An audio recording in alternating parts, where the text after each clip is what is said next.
welcome to Yacht, which is a Hanse 46-foot sailing yacht, currently located in St Moors at an anchorage in Cornwall in the United Kingdom. And I'm going to give you a quick walkthrough of the Rainman installation on the yacht. So I'll just take you through the rough layout of the installation of the Rainman.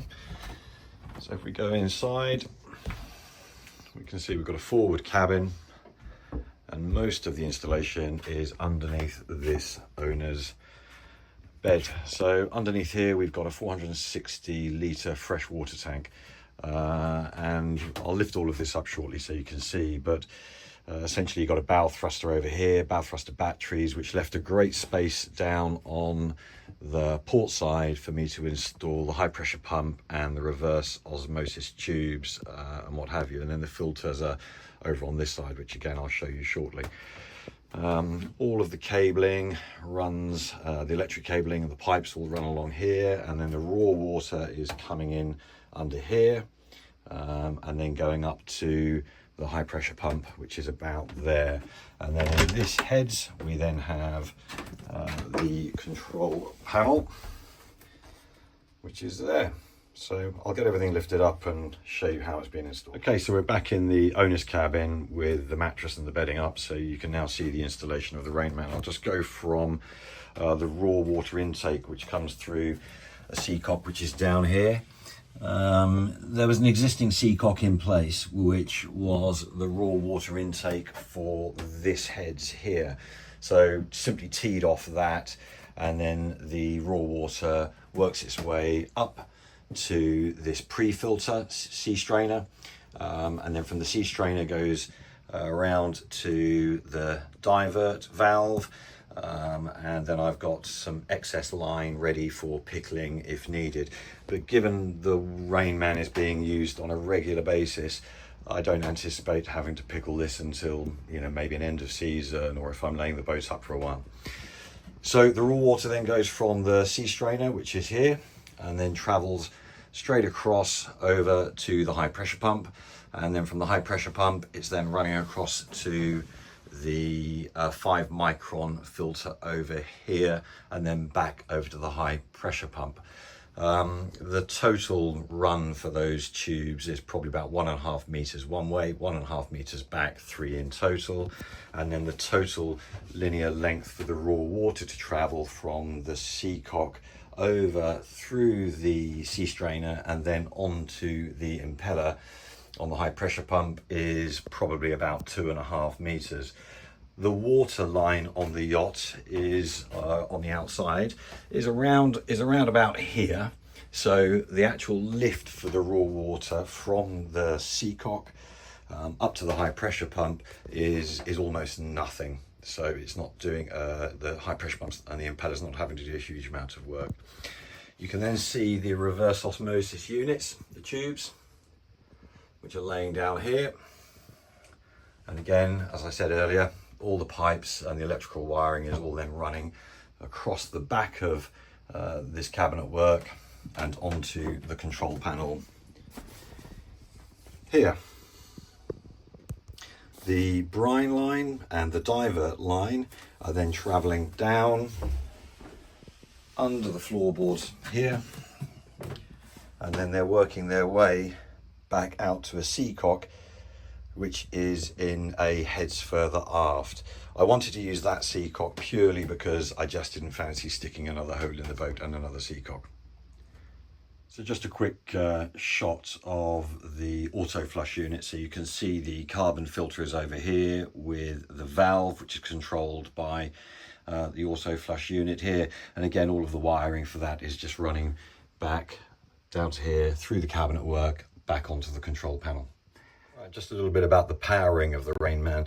We're quite lucky on the yacht, got a superb Victron installation, and the hard top on the yacht, which you can see here, has got a total of a little over 1,000 watts of solar up there. And then under the port seating all along here, I've got a total of 1,320 amp hours of Victron Smart lithium batteries and a 3 kilowatt Victron Multi Plus 2 inverter.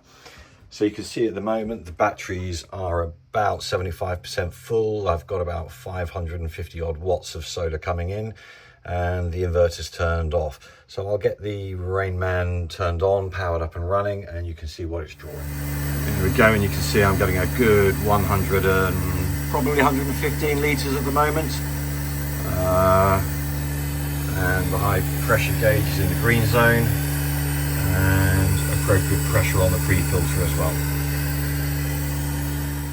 Okay, so the Rainman is up and running. Water's currently going into the tanks, and you can see 500 watts of solar, and the AC loads on the inverter just under 1,400 watts.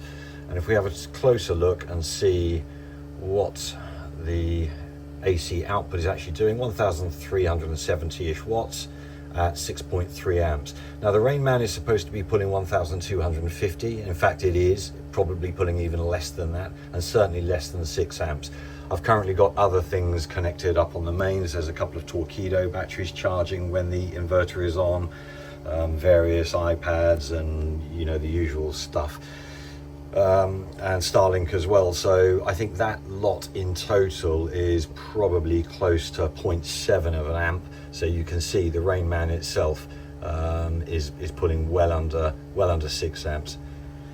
Now I think Rainman actually say that or advise that you shouldn't necessarily run the Rainman off an inverter, and I think that's good safety advice, because you know, as I said earlier, under here I've got the capacity in terms of batteries, super thick heavy gauge wiring, running in parallel to the links distributor and the bus bars and what have you. So there's zero risk of fire or any issues running the Rainman on the inverter. Okay, so here's a quick shot of under the port seating where I was talking about the smart lithium batteries. So there's 4 of them in total, another one buried further up under that seating there, 330 amp hours each. And you can see the gauge of the cables, 95mm square cables running in parallel to links distributor, and then on from another bus bar going to the Multi Plus. So yeah, there's absolutely zero problem running an inverter to power the Rainman if you've got a solid installation with the correct gauge wire and the right size batteries. Okay, that's it. That's the water made for the day. So back from the tank to the divert, and then slowly take the pressure off.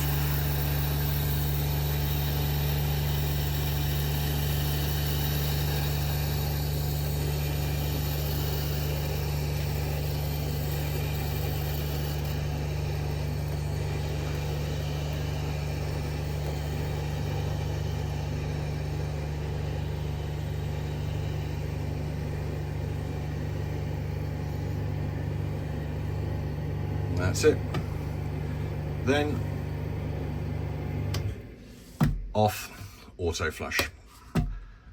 And now you'll hear the auto flush do its thing. I think it takes about 15 seconds or something for the valve to open.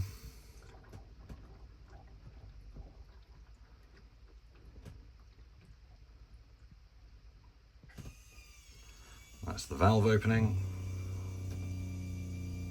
And the fresh water pump is now pushing the water through the carbon filter to flush the system.